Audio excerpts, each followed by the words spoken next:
বন্ধুরা, আজকে বলতে পারেন একটা ব্রেকফাস্ট আইডিয়া অথবা টিফিন আইডিয়া বলতে পারেন, নিয়ে এসেছি, যেটা বাচ্চা থেকে বড় থেকে সবাই খুব প্রিয় বা ভালোও লাগবে। যাই হোক, এমন কিছু ইনগ্রিডিয়েন্টস নেই, বাড়িতে যা থাকবে তাই দিয়েই আপনারা বানাতে পারবেন।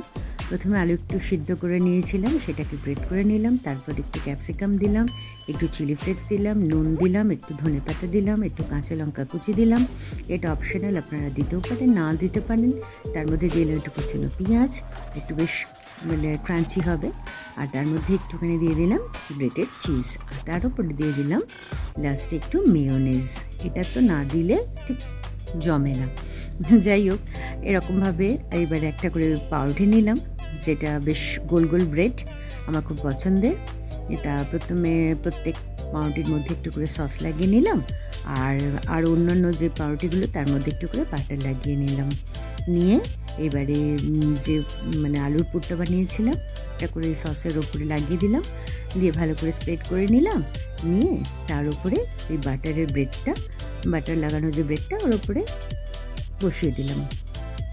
দিয়ে একটা ছোট বোল নিলাম, নিয়ে তার মধ্যে একটুখানি একটা ডিম নিলাম, একটু নুন গোলমরিচ দিয়ে ভালো করে ফেটিয়ে নিলাম।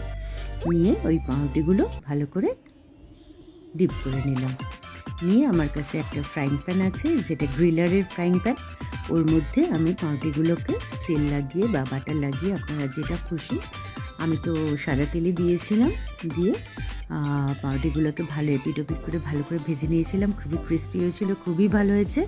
আপনারা ট্রাই করতে পারেন। যদি ভালো লাগে অবশ্যই আপনারা লাইক করবেন, শেয়ার করবেন, আর অবশ্যই সাবস্ক্রাইব করবেন। আর আপনারা ভালো থাকবেন।